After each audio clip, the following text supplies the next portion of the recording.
آج کی اس ویڈیو میں ہم بات کریں گے کہ کیا مشت زنی سے کوئی کمزوری پیدا ہوتی ہے یا اس سے کوئی جسم میں بدلاؤ ہوتا ہے۔ تو چلیں ویڈیو شروع کرتے ہیں۔ کئی لوگ یہ محسوس کرتے ہیں کہ مشت زنی سے ان کا وزن گر رہا ہے، ان کی آنکھوں کے گرد حلقے پڑ رہے ہیں، کمر میں درد ہو رہا ہے، بھوک اڑ گئی ہے اور وہ اداسی کا شکار ہو گئے ہیں، اور خودکشی کے خیالات بھی ایسے لوگوں کے ذہن میں آنے لگتے ہیں کیونکہ وہ کہتے ہیں کہ جنسی اور جسمانی طور پر ان کی صحت گر رہی ہے۔ اصل حقیقت تو یہ ہے کہ مشت زنی سے بذات خود کوئی جسمانی یا جنسی کمزوری پیدا نہیں ہوتی۔ البتہ اگر انسان کو یہ یقین ہو کہ مشت زنی سے وہ ضرور بیمار ہو جائے گا، تب یہ وہم اس کے ذہن اور جسم پر اثر انداز ہوتا ہے اور اسے بیمار کر دیتا ہے۔ اس کی مثال ایسی ہے کہ کوئی آپ سے کہے کہ پردے کے پیچھے ایک آدمی بندوق لے کھڑا ہے جو 2 منٹ بعد آپ کو گولی مار دے گا تو فوراً آپ کی آدھی جان نکل جائے گی۔ اسی طرح مشت زنی کے بارے میں جن لوگوں کو یقین ہوتا ہے کہ یہ جنسی اور جسمانی صحت کے لیے بہت مضر ہے مگر وہ پھر بھی اس سے دور نہیں رہ سکتے، وہ اس طرح اس سے متاثر ہوتے ہیں جیسے لوگ شدید غم سے متاثر ہوتے ہیں، یعنی ان کی بھوک اڑ جاتی ہے، اس کی وجہ سے ان کا وزن کم ہو جاتا ہے اور وہ اداس و مایوسی کا شکار ہو جاتے ہیں۔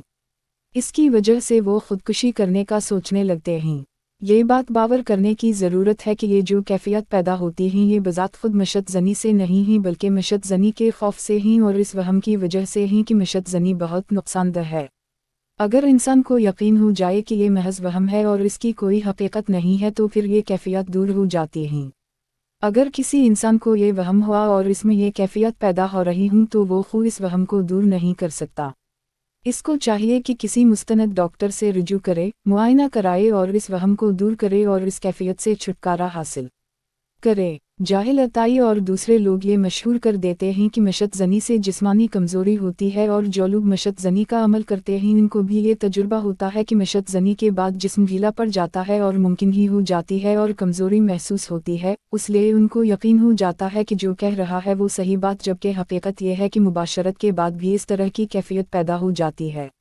جسم ڈھیلا ہو جاتا ہے اور ایک سکون کی کیفیت ہوتی ہے اور انسان کی خواہش ہوتی ہے وہ تھوڑی دیر لیٹ جائے یا سو جائے، اگر اس کو جسمانی کمزوری پر محمول نہیں کرنا چاہیے۔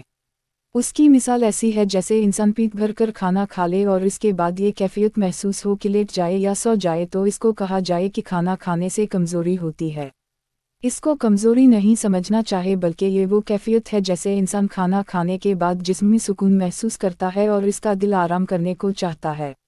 اس طرح مشت زنی اور مباشرت سے بھی انسان جسمی سکون محسوس کرتا ہے اور اس کے بعد یہ فطری کیفیت ہے کہ انسان کچھ دیر کے لیے لیٹ جائے۔ یہ بیماری نہیں ہے، کمزوری نہیں ہے، کوئی خامی نہیں ہے، بلکہ اس عمل سے پیدا ہونے والی فطری سکون کی کیفیت ہے۔